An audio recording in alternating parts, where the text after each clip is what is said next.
O Congresso não tem sido a oposição ao governo Lula que todos esperavam. A pergunta da oposição do Congresso refere-se à reforma tributária. Pois é, né? A gente teve nessa reforma, além do processo muito apressado, a gente também teve as emendas parlamentares que foram liberadas em volumes absurdos.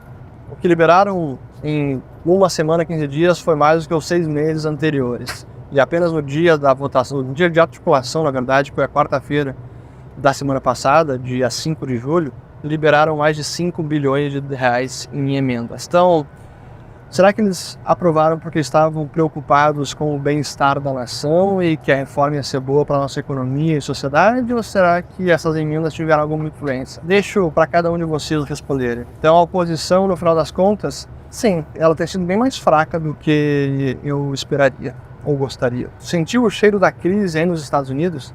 Não, nada disso. Ainda não vemos algum sinal claro nas ruas de recessão. Por exemplo, emprego ainda está forte. A gente vê em Miami, em Nova York, na Califórnia, as placas de contrata-se, hiring, em muitos restaurantes, em muitos estabelecimentos. Então, a economia ainda está aquecida e não tem um sinal claro de que a recessão está chegando. Pelos indicadores antecedentes, produção industrial, indicadores de gerentes de compras, os chamados PMIs, inversão da curva de juros, tem vários indicadores que sinalizam sim uma recessão, mas não iminente.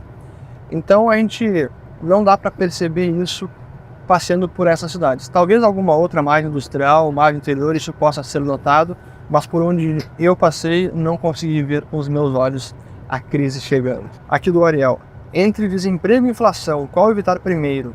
Não deveria haver uma dicotomia. Para combater a inflação eu preciso de desemprego. Não é assim que funciona, mas historicamente bancos centrais e a ciência econômica dominante trata o tema como se fossem excludentes. Ou você tolera a inflação para não ter desemprego, ou você tem desemprego para acabar com a inflação. Isso não é verdade.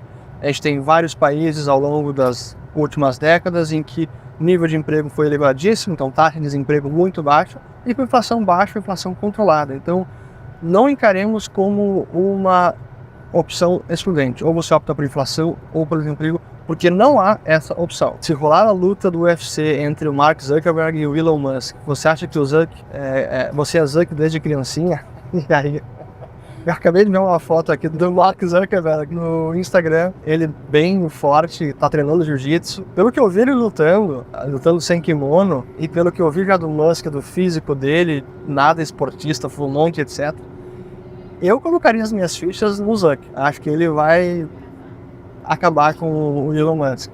Se eu tivesse que apostar, eu colocaria nele. Agora, pelo meu histórico de não curtir muito o Elon Musk, será que eu vou do Zuck ou do Musk? Eu vou do Zuck, sim, então eu vou apostar nele.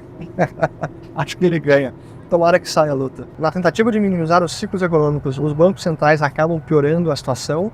Sim, na minha avaliação pioram porque eles prolongam os excessos, eles amplificam os desequilíbrios, os erros empresariais, acabam evitando um processo natural da economia, que é o processo de ajuste, o processo de limpeza, de saneamento dos balanços das empresas, de famílias.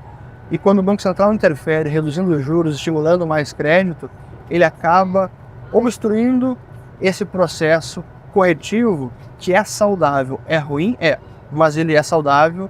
E é o que a gente tem uma economia que acaba ficando disforme, os excessos são postergados, acabam se amplificando, tomando uma dimensão ainda maior, que pode tornar a crise eventual pior do que teria sido se o Banco Central não interviesse. Então essa é a avaliação dos austríacos. Aqui do